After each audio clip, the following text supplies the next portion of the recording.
galera, tudo bem? Mais um Purple Boost aqui da Topo e hoje com o Nelsinho, direto lá da Austrália, uma história inspiradora para a gente trazer para vocês aqui, um cara que saiu do Brasilzão, deu muito certo lá. Fala, Nelsinho, como é que tá? Tudo beleza? Tudo bem, obrigadão, tchau pelo convite. É um prazer conversar com vocês aqui hoje. Cara, nós que agradecemos o teu tempo. Só para a galera ter uma noção, aqui são 7h16 da manhã, Nelsinho, que horas são aí na Austrália? Agora são 15 para as 8 da noite. Olha aí, a galera tudo divertido. Nelsinho, para a gente começar, conta para a galera quem é o Nelsinho.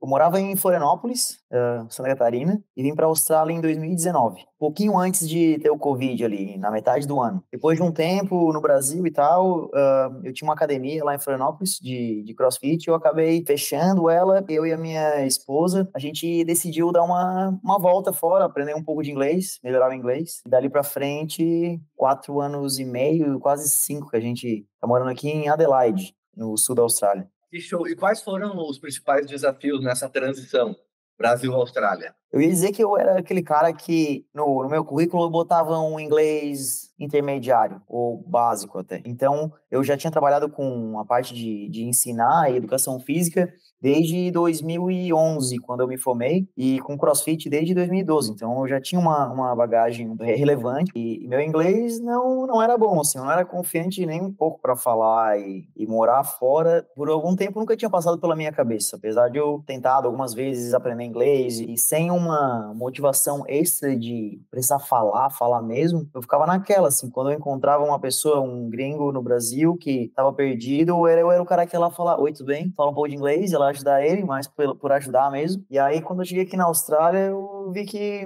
eu me comunicava, ok, sim, mas sempre tinha algo para melhorar, principalmente a parte de gíria e a velocidade que as pessoas falam e tal. Então, a importância de se comunicar antes de ter essa experiência fora do país, assim, é importante para tu não chegar aqui, não com um medo ou um receio, assim, mas se comunicar melhor, né? Comunicar sempre é um desafio em si. Na Austrália eu trabalho com a mesma coisa que eu fazia no Brasil, assim, não mudei meu emprego, óbvio que, assim como qualquer pessoa que muda de país, tem uma fase de transição, apesar de eu ter trabalhado com outras coisas, desde o início eu consegui ter pelo menos parte das minhas horas trabalhando com aquilo que eu já fazia no Brasil e amava e amo ainda assim, né? Cara, tu é um cara, a gente vê lá no teu Insta, é um cara mega carismático e tem lá, ama levantamento de peso, ama ginástica. Como é que foi que tu desenvolveu essa paixão pelo CrossFit, pelo levantamento de peso? Eu acabei formando em educação física em 2011 e antes eu trabalhava um pouco com treinamento funcional e tal. Então lá em 2012 que eu acabei conhecendo o CrossFit. E de lá para cá, são praticamente quase 12 anos. Me encontrei na modalidade como praticante para minha atividade física, como uma pessoa normal e tal, mas também como o meu trabalho, minha forma de ganhar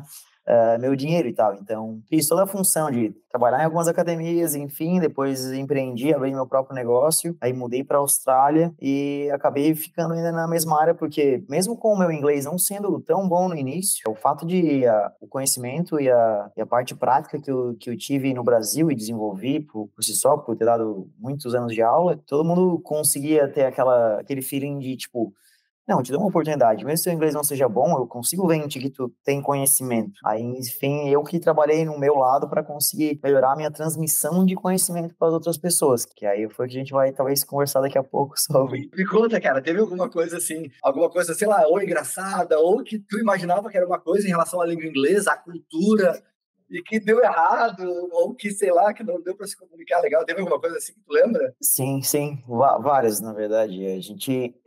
Em casa, eu e a Bia, minha esposa, a gente fala em português o tempo inteiro, assim. Isso é uma coisa que eu admiro muito, uma pessoa que muda de país e ainda consegue manter dentro de casa a língua do país que ela tá vivendo. É algo bem complexo, porque depois de passar um dia inteiro conversando, tentando falar inglês, pensando, essas primeiras semanas elas são mentalmente cansativas, porque às vezes aquela falta de um pouco de vocabulário, que tu tem milhões de palavras em português para se comunicar, tu fica um pouco limitado. Então, para conseguir falar em uma linha reta, tu tem que fazer uma volta e colocar mais palavras naquela comunicação para ser entendido. Então, mais aquilo do começo de eu pensar um pouco em português e tentar traduzir, às vezes não dava muito certo. E eu também tinha algumas vezes dificuldade de entender uma pessoa que era muito a gente fala do Brasil do interior, né? Que eles falam do country, a pessoa muito country area. Ela nasceu no interior de South Australia ou no interior da Austrália e aí mora na capital há pouco tempo, assim, ou muito tempo, mas nunca perdeu o sotaque dela. E ela tem uma gíria muito rápida, ela fala muito rápido, come algumas palavras, assim como a gente faz em português e nem se dá conta, né? Se tu parar pra pensar, a gente tá falando ok aqui, não tá nem comendo nenhuma palavra ou nem falando nada com muita gíria, mas se tu começar a falar a gíria do Rio Grande do Sul e eu falar a gíria de Santa Catarina, talvez quem seja do Nordeste nem nos entenda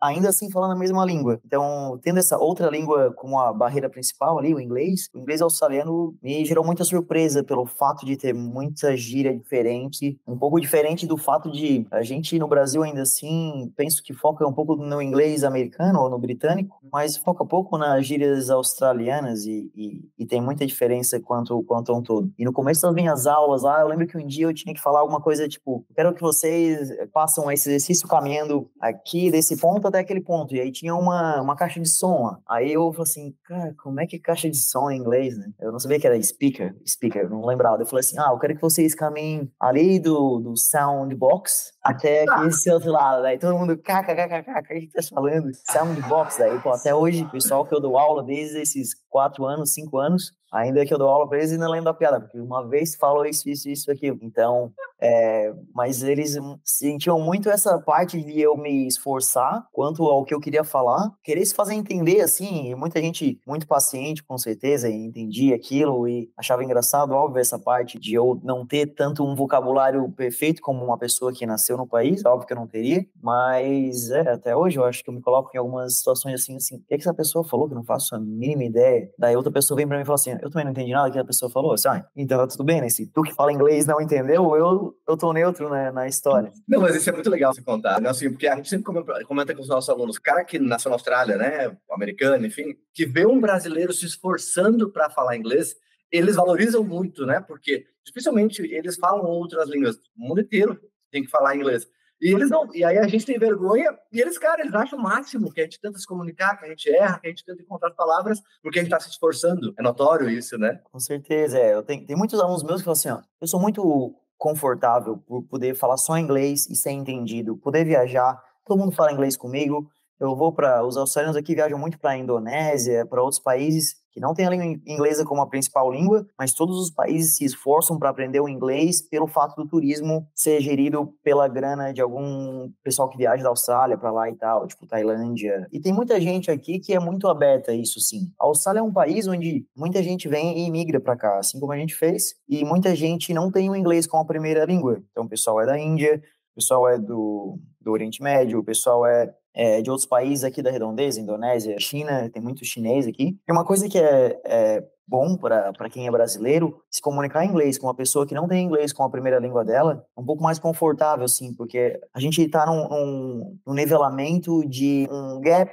pequeno de comunicação. Então, aquela pessoa, ela vai ter um pouco mais de paciência e empatia na forma que ela vai conversar contigo, sabendo que o inglês também não é a tua primeira língua, ou quando tu fala, talvez, um pouco bem inglês, a pessoa nem se dá conta que tu não entenderia tudo aquilo com aquelas gírias. Eu tenho uma posição aqui de professor na academia, que eu cheguei a um ponto que os meus alunos, eles não me corrigiam mais, nem que eu falasse algo errado na aula, a piada já tinha acabado. Então, as pessoas estão tão focadas ali, que elas entendendo aquele teu 60%, 70% de explicação, o fato de tu ser a pessoa que está ensinando ela uma outra coisa, ela não chegaria para ti e falar assim, ô Thiago, não era he are, como tu colocou, é his. Então não ia te fazer uma correção no teu inglês, uma coisa tão mínima e banal que ela entendeu. Então muita coisa passa assim no filtro agora, e eu sinto que ainda eu preciso, óbvio que é meu senso crítico de eu querer melhorar um pouco mais meu inglês, mas óbvio que desses 4 anos e meio, quase 5 anos pra cá, com certeza eu evolui demais. A Bia, minha esposa, que ela sim veio sem inglês nenhum pra cá, ela trabalha numa academia diferente da minha, ela também dá aula, lida com mais do que 100, 200 pessoas ali por dia, ensinando ensinando em aulas separadas, ela tem que falar com todo mundo, e o fato de tu estar na frente de um grupo de 10, 15, 20 pessoas, que são como as aulas funcionam aqui, e tu tem que explicar tudo para elas do início ao fim, começar uma conversa com uma pessoa que tu nunca viu na vida, e falar com outras, e isso certamente me forçou, me deu um empurrão no meu aprendizado e fluência, assim por dizer, no meu inglês, que provavelmente eu estaria acomodado no Brasil sem melhorar cada vez um pouco mais. Aproveitando que tu falou da Bia, da sua esposa, a gente sempre conversa com vários alunos aqui, a gente fala, cara, vai viajar, quando for para outro país, cara, vai com inglês, principalmente se for trabalhar. E você comentou que ela foi com muito pouco inglês. O que tu pode nos contar dessa experiência? Como é que foi esse fato dela não conseguir se comunicar? Sim, a gente planejou a vinda para cá com uns 4 meses de antecedência, assim, tipo, vou fechar aqui a academia, beleza, fechei, vendi os equipamentos e a gente tá viajando em julho. Isso era, tipo, março, abril. Então, ela tentou se esforçar ali, aprender e tal um pouco no início. Quando a gente veio pra cá, a gente veio por um visto de estudante, onde ela ia estudar metade, meio período em inglês aqui e aprender um inglês básico. Então, quando ela chega na escola lá, eles fazem um teste de nivelamento, colocam ela numa turma, dependendo do nível de inglês que ela tinha, e dali pra frente ela vai tendo aulas durante a semana, todos os dias, no meio período, e a gente tinha essas dois lados, né? Eu tava no meio do mercado de trabalho, lidando com todo mundo, falando com pessoas, e ela lá na aula aprendendo. A gente chegava em casa, trocava um pouco de ideia, assim, o que tu aprendeu hoje, isso, tal, tal, aquilo, fala assim, fala assado. E nesse meio tempo, eu senti que ela levou esses 6 primeiros meses tão a sério que ela chegava em casa e ela estudava e ela tu sente na pele, assim, quando tu tá fora do teu país, tu sabe que o custo de um curso aqui é um curso mais elevado, tá saindo do teu bolso, então tu realmente faz valer a pena aquilo que tu tá pagando, então tu vai, tu pergunta, tu vai lá atrás e a tua intenção em aprender, sim, é muito mais evidente pela necessidade de ter que falar inglês no dia seguinte, pegar um ônibus, ter que pegar o teu carro, passar em tal lugar, comprar, passar no mercado, falar com a pessoa do mercado atendente, ela vai perguntar como é que foi teu dia, todas as vezes, eles têm muito isso aqui na Austrália, e aí, como é que foi teu dia? E aí, o que tu vai fazer hoje de noite qual que vai ser tua janta hoje? É muito comum aqui, a pessoa nem te conhece, mas ela vem com umas perguntas, assim, aleatórias que te pega de surpresa, aí tu fica, meu Deus, o que eu vou falar pra outra pessoa? Daí a gente brincava que no começo a gente guardava umas respostas já prontas pra saber o que falar quando a pessoa perguntasse isso. E aí, como é que foi teu dia? Foi bom e tal, tô busy, trabalhei bastante e tal. Já decorava umas perguntas para saber o que responder, porque sabia que a pessoa ia te perguntar. E isso foi assim no início dos primeiros meses. Aí assim que terminou o curso dela, aí ela fez meio que uma troca comigo. Eu comecei a estudar business aqui, fiz um diploma em business nesse meio tempo, e aí ela fez ao contrário. Aí ela foi pro mercado de trabalho trabalhar. Daí ela começou a trabalhar numa academia também. A gente acabou fazendo outros empregos assim por fora. E certamente o fato de tu estar envolvido e na necessidade de ter que falar com pessoas e pessoas diferentes, e pegar essa informação aqui, levar para lá e passar e tal, foi o que fez a gente ter uma facilidade agora de tipo, se comunicar com muito mais pessoas, etc. E isso é uma coisa muito, muito legal, assim, de tu sair do teu país, atravessar para o outro lado do planeta praticamente. É isso que a gente tem esses praticamente 12 horas de diferença com o Brasil, quando a gente vai falar com a nossa família aqui à noite, aí amanhã e vice-versa. Tá tão longe assim do nosso país, apesar de que aqui a gente tem uma comunidade de amigos brasileiros que é gigante, e o fato também de conseguir se relacionar tão bem com pessoas que, obviamente, não são nem próximos dos teus familiares, não são teus amigos de escola, não são teus amigos de trabalho de anos, mas a gente conseguir construir um ciclo de relacionamento aqui fora, e isso é muito, muito importante, assim, muito legal. Dá pra gente perceber, né, vendo o teu Insta lá e tal, que vocês são pessoas que têm um network legal, que se relacionam, né? A gente, obviamente, não se conhece pessoalmente, mas dá pra ver que são pessoas carismáticas, queridas e tal. Como é que foi essa questão de conseguir socializar com eles lá, fazer amizade? Conta um pouquinho para nós como é que foi essa questão, porque imagino que o fato de você falar um pouco mais de inglês ajudou isso, né? Encontrar emprego para algumas pessoas é de alguma forma complicada, para quando o inglês sim é uma barreira de comunicação.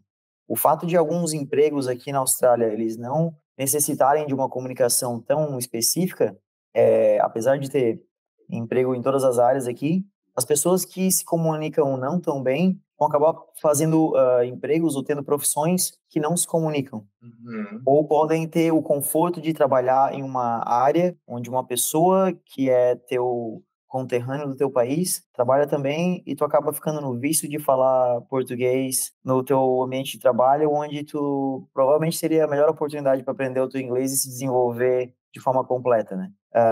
O fato de tu ter um inglês quase, não diria fluente, assim, mas ter um inglês que te faça comunicar e tu poder aprender no início todas não os vícios de linguagem, mas toda a forma de comunicação de uma profissão específica.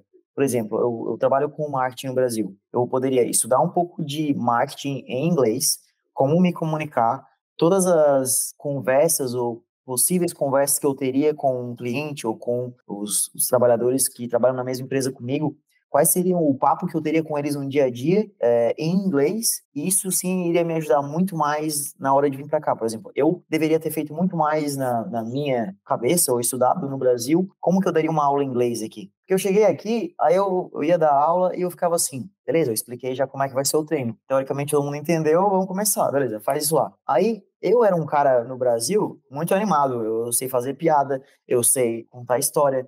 Eu chegava aqui, a Bia, minha esposa, ela fica muito nisso, assim, cara, hoje eu tô um pouco cansado, assim, porque eu não consigo ser a pessoa engraçada que eu sou em português e em inglês. Então, esse gap na tua personalidade, quando tu tem que trocar de língua, era uma coisa que no começo nos incomodava um pouco, assim, porque eu queria saber explicar esse exercício muito melhor em inglês, mas me falta palavra, eu não consigo, eu fiquei travado, eu comecei a falar, a pessoa me fez uma outra pergunta em cima, aí eu pipipi, papapá, e eu engasguei, não consegui sair dali, daí isso ficava assim, eu deveria ter me esforçado um pouquinho mais nisso, e aí isso ia me colocar muito mais à frente.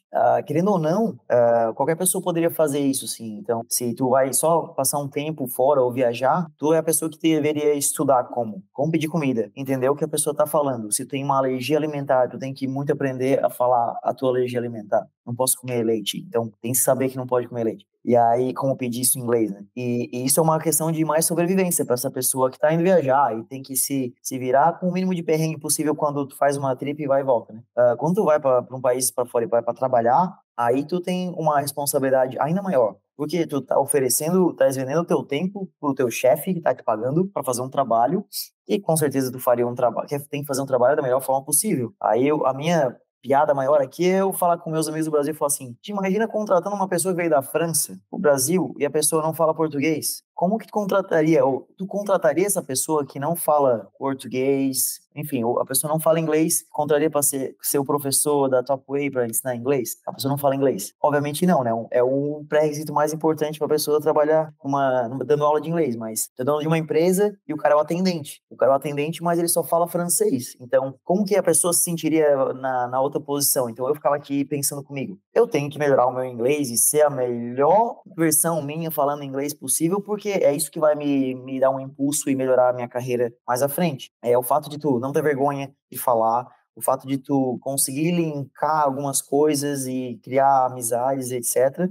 E bem no começo, quando a gente chegou aqui, de verdade, a academia em si, que a gente começou a trabalhar, é um tipo de treinamento diferente de academia de musculação, onde gera uma noção de comunidade, as pessoas se conversam mais, ninguém treina com fone de ouvido, é uma aula em grupo, então as pessoas se conversam, ficam depois da aula, e aí isso gerou uma facilidade para mim e para a Bia, que a gente trabalhava junto, treinava junto lá nessa academia, em conseguir conhecer as pessoas um pouco mais a fundo. Então, sábado, depois da aula, todo mundo sai, vai tomar um café junto e passa ali o café da manhã, come alguma coisa, etc. E isso é muito comum, essa parte social, assim, que agora a gente já tem diversos ciclos de amizade e pessoas que a gente vai, faz um churrasco na casa da pessoa, vai tomar café com outra, e amigos do trabalho, e amigos que a gente fez na academia, e são, enfim, nascidos aqui na Austrália ou nascidos em outro país também que migraram para cá.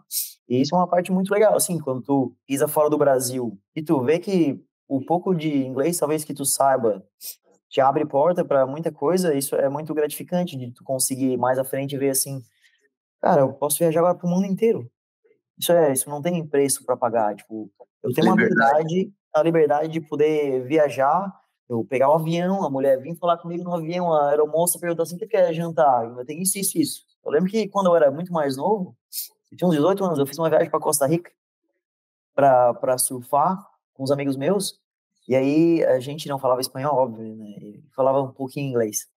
Na época, a gente no avião, eles vieram nos oferecer o serviço de bordo, o jantar e tal, o que que era, daí a mulher falou alguma coisa, eu achei que era frango, que ela falou, mas ela não falou nada parecido com frango, e eu pedi, era uma coisa totalmente aleatória, era uma comida horrível, eu pedi a comida errada, eu assim, que burrice, né? Eu podia saber o que ela estava falando e isso ia facilitar muito mais a minha vida. Então, eu penso que agora, se a gente precisar viajar para qualquer lugar do mundo, tipo, é uma porta aberta para conseguir chegar lá e certamente não ter perrengue algum, porque tu vai, tipo, se comunicar e não vai ter nenhum empecilho na tua viagem, né?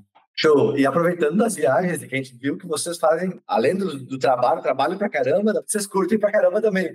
Conta pra nós aí as top 3, os lugares mais legais que vocês já foram. A gente veio para cá em 2019 e teve aquele meio tempo ali onde o restante do mundo inteiro estava em lockdown durante o Covid. South Australia, o estado que a gente vive, foi um dos lugares onde a gente teve em torno de 10 dias, mais ou menos, de lockdown completo, que as pessoas precisaram ficar dentro de casa fechada sem poder sair. Nesse meio tempo a gente podia fazer muita coisa, mas viajar de avião, sim, era um empecilho, viajar para outros estados era um pouco difícil. Mas viajar aqui dentro do estado de South Australia, Austrália do Sul, a gente conseguiu fazer muita coisa. Então a gente conheceu o nosso estado aqui quase que 1.000 quilômetros para cima e para baixo, quase que de cabo a rabo. A gente fez muitas viagens nesse meio tempo. E foi muito, muito legal. Tem um lugar aqui próximo da onde a gente mora que chama Kangaroo Island, Ilha do Canguru. Cada pessoa pesquisar na internet aí, a praia mais linda do mundo. Vai ter duas praias mais lindas do mundo. A primeira ficava aqui em Kangaroo Island e a segunda é em Fernando de Noronha, a praia do Sancho. E a gente tinha ido para Fernando de Noronha, no Brasil, antes de vir para cá. E durante um passeio de barco lá, a Bia que se lembra disso, ainda, ela falou assim, o cara do barco falou, essa aqui foi considerada a segunda praia mais bonita do mundo. A primeira praia fica lá na Austrália. A gente nunca ia se tocar que o país que a gente estava se mudando, a cidade que a gente ia se mudar, fica 50 quilômetros do lugar onde tem essa segunda praia mais bonita. A gente foi lá conhecer essa praia. Tem que pegar um ferry boat, assim, passar de carro e tal. E aí é uma ilha até praticamente bem estruturada, tem asfalto por tudo, pode viajar. E como a gente gosta de viajar aqui na Austrália, a gente tem uma barraca em cima do carro. Então, o meu carro já tem a barraca que ela abre para fora, atrás do carro eu tenho uma bateria extra, a gente tem uma geladeirinha, quando a gente tá a fim de passar um final de semana fora, a gente coloca as coisas no carro e sai, porque a casa tá carregada ali em cima. Mas do top 3 eu ia dizer que Kangaroo Island seria a primeira, a gente gostou muito, a gente foi para Bali ano passado, foi uma experiência muito legal, a diferença de cultura e tal, e a religião deles lá que é muito forte, assim, o pessoal tem um coração muito grande e gosta de ajudar, e gosta de te agradar, e isso foi muito legal. E a parte norte da Austrália também é muito bonita, a parte de Noosa, lá pra Queensland, lá pra cima. E aí, desses top 3, do top 3 eu escolhi essas três, assim. Eu conheci algumas outras capitais, mas ainda assim, o fato de ter muita gente e ser bem cheio de trânsito, e isso é um ponto negativo, assim, que a gente gostou, mas não moraria, talvez. Legal, legal. Nelsinho, que dica que você dá agora? A dica da cidade. A galera que vai viajar vai querer curtir também, não vai ser só trabalhar. E tem uma galera que só vai viajar para curtir também, né? Que dica que você daria para quem está pensando em morar fora? Desafios que você passou aí para a galera, cara, tenha isso, faça aquilo para poder vir legal. Tem alguma coisa? Cada pessoa em si tem um planejamento diferente, assim, né? Eu iria dizer que muitos dos meus amigos que vieram para fora, a gente ficou naquela de eu quero morar fora e aí eu não quero gastar o meu dinheiro do Brasil para vir morar fora. Então, o que certamente vai te dar uma abertura a mais de chegar aqui e de cara já conseguir algo a trabalhar e fazer a troca do R$ 4 para $1, ou tu chegar e conseguir já um emprego, idealmente na tua área que tu trabalhava no Brasil, mas assim conseguir uma fonte de renda fora, porque a não ser que tu seja uma pessoa muito rica no Brasil, tu vai durar um tempo aqui, mas uma hora o dinheiro acaba, né? Então tu vai precisar trabalhar em um momento. Então ter inglês é o que vai te dar a oportunidade de conseguir um trabalho, independente de quanto for o teu esforço, assim. Obviamente, tu vai chegar num país novo, tu não tem, talvez, muitos amigos ou pessoas que tu conhece, ou pessoas que talvez te dariam um emprego. Se tu pensar no Brasil, eu quero mudar de emprego hoje, eu tenho 50 amigos, cada um trabalha numa empresa diferente, eu posso aplicar para empregos ali. Aqui fora, tu vai ter que provar duas vezes o quanto tu talvez seja bom, até que a pessoa te realmente consiga confiar na tua capacidade. E aí, o fato de tu ter inglês, tu vai primeiro conseguir se comunicar com o teu empregador, de cara. Como é que tu vai pedir emprego uma pessoa que tu não consegue nem falar assim, eu quero um emprego? Então, tu tem que ter inglês, ponto. É o principal. principal. O fato de ter inglês vai te ajudar a várias coisas, e a principal delas, obviamente, é tu conseguir ter um emprego. Mas sim se relacionar e pegar o ônibus e conseguir comprar um carro aqui depois e lidar com outros, não problemas, mas situações cotidianas que tu vai ter que pensar. Se pensar como é que tua vida no Brasil hoje, tu não consegue mais pensar em nenhum problema porque tá tão automatizado na tua cabeça que tu só segue. Tu chega, tu sai de casa, abre a porta, entra no carro, pega o carro, dirige, vai pro trabalho, sabe o caminho, entra, trabalha, entra no carro, volta para casa.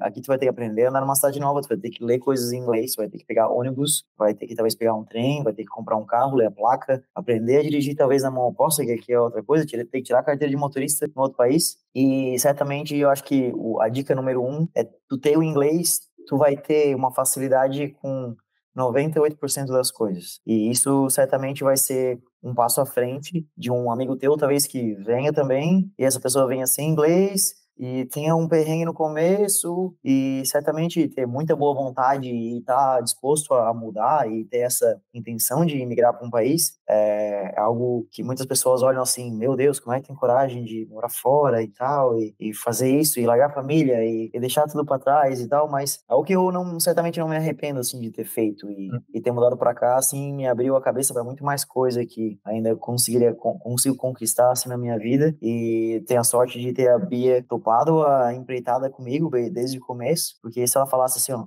não vou, eu ia ficar, meu Deus, e agora o que eu faço? Aí eu iria talvez achar um outro plano e ficaria no Brasil, eu achava alguma outra coisa a fazer, mas sou muito grato a ela de ela ter topado a aventura e até hoje a gente ter ido à frente, assim, e o fato de a gente já estar aqui por todo esse tempo e o principal a gente ter conseguido manter a nossa expertise no Brasil do que a gente tinha e já tinha trabalhado e feito faculdade e tudo e mantido isso aqui é algo muito admirável, assim, eu me orgulho disso, até porque conheço alguns amigos que eles vieram para cá, ainda assim, do ponto de vista positivo, a pessoa pode ainda buscar uma outra profissão. Porque algumas profissões, quando tu muda de país, elas geralmente elas precisam ter um início, um passo atrás. Por exemplo, se tu é advogado, talvez tu não poderia advogar aqui na Austrália pelas leis serem diferentes, etc. Mas ainda assim, tu consegue trabalhar com outras partes que envolvem legislação, mas não especificamente como que tu fazia no Brasil. E isso que a gente tem com o esporte e com a academia em si é algo muito, muito legal e eu me orgulho muito disso. Que legal, cara. Parabéns. É muito legal. É inspirador mesmo ouvir isso. Conta para nós, então, assim, os planos de vocês futuro. A gente teve esse meio tempo todo, os perrengues de quem mora fora, quanto a até as trocas de visto, etc. Então, em algum tempo, nesse próximos 3 meses e tal, a gente vai já fazer a aplicação para residência permanente aqui na Austrália. Daqui a um mês a gente já consegue fazer essa aplicação. E isso certamente vai abrir um outro leque de oportunidade para a gente aqui, quanto conseguir ter uma casa aqui. Por enquanto, a gente teria que se desfazer de alguma coisa do Brasil para comprar uma casa aqui e transferir uma casa para quem não tem a residência permanente na Austrália. Como tu não é residente, tu tem que pagar uma série de impostos extra que não valeria a pena no momento. Então, assim, a gente conseguir esse outro passo vai nos deixar muito mais livre para conseguir ter as outras oportunidades que a gente pensa em fazer aqui. Então, eu empreendi no Brasil durante muito tempo e nesse meio tempo que a gente está aqui durante esse visto de trabalho, que é o que a gente está agora, eu me sinto ainda assim, faço parte da empresa ali, etc. Óbvio que trabalho como um funcionário que ainda pensa assim como um dono de empresa, porque eu entendo o lado do que o meu chefe precisa, eu entendo o lado do que o funcionário faria, mas ainda assim, óbvio que eu adoro ali o lugar que eu trabalho, mas mais pra frente eu preciso voar um pouco mais alto e ficar numa empresa que, ainda que tenha um plano de carreira em si, ela não ia suprir todas as necessidades que eu tenho planejadas para minha vida. E quanto a isso, eu penso que o fato de a gente ter saído do Brasil e ter mudado para fora me deixou com uma uma ambição de conseguir o que é meu fora, porque eu, nesse meio tempo, desses 5 anos que a gente passou aqui, aprendeu inglês e fez toda essa função para chegar até aqui, que eu não iria me contentar em só ter um emprego básico, onde eu tenho meu salário, que não, o salário da Austrália não é nem um pouco ruim, assim, qualquer pessoa no Brasil ia olhar que aqui a pessoa faz um trabalho e ganha praticamente 2, 3 vezes mais do que ganharia no Brasil e vive com um pouco menos, as coisas são, de certa forma, às vezes mais acessíveis, mas eu quero mais, eu vou ter o meu negócio novamente aqui, ainda tô decidindo se vai ser na área do fitness, ou academia e tal, porque foi algo que eu tive no Brasil durante um tempo, e aí eu vejo o outro lado do mercado diferente aqui agora. Óbvio que eu tenho a facilidade de ter a Bia, que trabalha na mesma coisa que eu, então a gente já teria 3 passos à frente do que qualquer outra pessoa que abriria um negócio na área, mas como a gente tem esse meio tempo para pensar e definir as possibilidades, a gente vai sentar nesse meio tempo agora e planejar os próximos 3, 4, 5 anos, 10 anos se for o caso, e aí dali para frente definir quais são os nossos planos reais. Tem várias ideias que a gente tá fazendo aqui e ali, mas nenhuma a gente decidiu que, tipo, esse vai ser o carro-chefe e essa que a gente vai. E assim que o trem começar a andar, não vai ter mais ré e a gente segue dali para frente. Então, eu preciso só ter esse próximo passo ali que vai ser o estopim para o negócio aí sim ir para frente. E se for de uma forma interessante e tal, encorajar qualquer pessoa que pensa em ter uma vida fora do país. O mundo tá tão cheio de oportunidade em todos os lugares. E certamente tu botar o pé no avião e sair e conhecer o que tem além do Brasil, provavelmente algumas pessoas vão querer voltar, óbvio, tem o fato da família, etc., que é algo que pesa bastante, mas viver um tempo fora é uma coisa que é muito interessante, assim, ter essa experiência de poder vivenciar uma cultura diferente, um país diferente, algo que não tá no teu conforto, na tua zona de conforto por um tempo, certamente vai te melhorar como pessoa e ter uma experiência diferente na vida que vai ser muito legal. Não, a gente, quando viaja, assim, tem essa oportunidade, a gente vê que como a gente fica humilde, né? Pô, como o mundo é grande, tu é mais um, e a gente é esperançoso, né? O brasileiro, ele tem essa, bem como você falou, é cara de pau, a gente é cara de pau, a gente vai, mete a cara, e a gente tem carisma, é trabalhador, e se juntar todas as coisas, as dicas que você deu aí, com certeza, quem tá escutando, quem tá vendo, quem pensa em viajar, esse momento foi muito rico mesmo. Muito obrigado, viu, assim, valeu pelo teu tempo, valeu mesmo. Se quiser dar uma palavra final para a galera aí que está escutando, manda bala. Não, acho que eu falei um pouco ali agora, assim, de quem pensa em viajar e tal, e conhecer. Independente daquilo que tu acredita e tal, ter uma cultura diferente que tu vivenciou por um tempo, vai te colocar numa posição onde tu vai querer algo mais, vai te abrir muitas ideias, vai conseguir ver outras pessoas que talvez façam algo parecido com o que tu faz, mas de uma forma diferente. E apesar de hoje em dia a internet te dá muito essa liberdade de tu conhecer, tu pode conhecer uma cultura, viajar por um país, usar o Google Street View ali, conhecer todos os lugares, andar pelo lugar, mas nada supera a experiência presencial, assim, de tu estar naquele lugar, sentir, conversar com uma pessoa, conhecer uma pessoa diferente, conhecer uma pessoa que tu nunca imaginava conversar com ela na vida, uma pessoa que mora num país, uma pessoa que mora no Japão, uma pessoa que mora na Colômbia, e o mundo vira um grãozinho de areia depois que tu sai e fala assim, meu Deus, demorei tanto para dar esse primeiro passo e agora tu vai ficar praticamente viciado em conhecer coisas novas, experimentar coisas novas, né? Muito obrigado, foi uma alegria estar aqui contigo, acordar cedo, ver tua história, desde quando a gente começou a te conhecer lá, e foi muito legal. Thank you very much, man. You're welcome. Como é que eles diriam aí no inglês australiano, que eles estão muito felizes? I really appreciate that, mate. Prazer te chegando. Até mais.